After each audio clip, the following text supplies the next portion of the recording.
le cadre d'un programme de renforcement des populations locales, l'Institut océanographique de Monaco transfère 46 tortues sillonnées au Sénégal.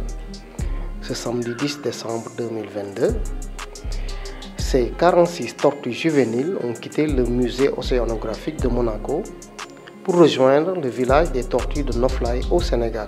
Cette première étape, qui s'inscrit dans un programme d'une durée de 3 ans, s'est déroulée en présence et avec la participation de leur Altesse Sérénissime, le prince Albert II et la princesse Charlène de Monaco, accompagnés de leurs enfants, leur Altesse Sérénissime, le prince héritier Jacques et la princesse Gabriella. Je m'appelle Olivier Brunel et je travaille au musée océanographique à Monaco. On est super bien accueillis ici.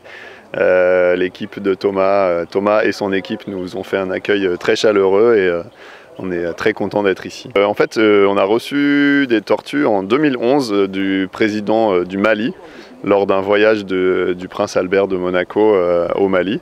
Ces tortues ont été confiées ensuite au musée océanographique pour être présentées à nos visiteurs et pour pouvoir les sensibiliser à la cause de ces tortues et à la protection nécessaire pour elles. Et donc en fait elles ont été placées dans une zone au musée océanographique et elles se sont reproduites. Et donc les animaux qui sont nés à partir de ces reproductions, nous on n'a pas vocation à les garder et on souhaitait plutôt faire bénéficier en fait à la population sauvage de ces tortues que l'on sait menacées. On souhaitait leur faire profiter de ces naissances pour renforcer la population ici au Sénégal. Alors je suis Elisabeth, responsable du transport des animaux vivants pour Air France Cargo.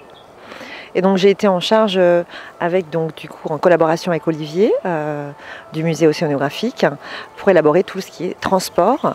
Nous avons collaboré avec notre transitaire Cap Ouest pour le transport routier et ensuite nous avons élaboré le transport aérien avec la configuration et l'élaboration de la caisse de transport qui est très importante pour le transport aérien. Nous devons respecter des dimensions par rapport à la typologie de l'animal afin qu'elle soit dans son milieu naturel même si elle est dans une petite caisse, afin qu'elle ne se retourne pas, qu'elle puisse voyager sereinement.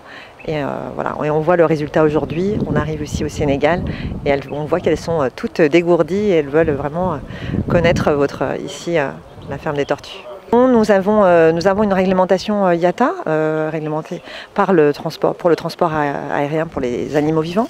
Donc nous avons des recommandations qui sont réglementaires. Donc nous avons pu, c'est plutôt le musée forcément parce que la caisse forcément elles ont grandi. Donc c'est un projet qui a pris du temps.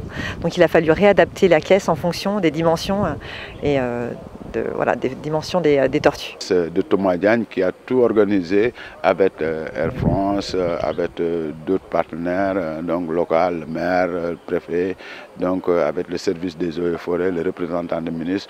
Aujourd'hui, on est très content de voir tous ces gens qui participent pour ces tortues qu'on va mettre dans des enclos d'acclimatation ici au niveau du village tortue pour faire la préparation. Mais le but normalement c'est les tortues ils vont être relâchées dans le milieu naturel et nous comptons remettre ces tortues dans le milieu naturel parce que c'est des tortues, la tortue de terre c'est un animal sauvage. Donc la tortue de terre sulcata, c'est une tortue qui peut aller jusqu'à 100 kg et donc elle peut vivre jusqu'à 150 ans. Et cette espèce il est vraiment disparue de son milieu naturel. Et aujourd'hui on nous amène 46 tortues. Donc on va préparer pour relâcher et on veut que tout le monde soit au courant, faire un programme de sensibilisation dans le milieu naturel pour que ces tortues nous reviennent au Sénégal, qu'on a beaucoup de tortues qui vont se reproduire ici. Les tortues actuellement vont être en phase de réadaptation. Donc l'enclos que vous voyez, on les a mis là-bas en quarantaine pour le suivi comportemental. Ça veut dire on va voir si leur comportement est adéquat au retour dans la nature, premièrement. Bon, c'est comme dans la classe d'une école, il y a des élèves qui vont passer l'examen et d'autres qui ne vont pas passer l'examen. Pour ceux qui vont passer l'examen, ils vont rejoindre la zone de Koli Alpha. La Koli Alpha, c'est dans la zone du Dara Djolof, vers Yang Yang. Il y a une réserve naturelle qui est là-bas. Et là-bas, on installera il y a un enclos de réadaptation qui est déjà fonctionnel, qui leur permettra de se stabiliser. Et en ce moment, ce sera le grand retour. Et donc tout ce cycle-là va durer 2 ans. La tortue sillonnée, c'est la tortue terrestre, une des tortues continentales les plus grandes au monde. Elle n'est dépassée en poids que par la tortue des Galapagos qui vit du côté de l'Amérique et la tortue de Seychelles qui vit dans l'océan Indien.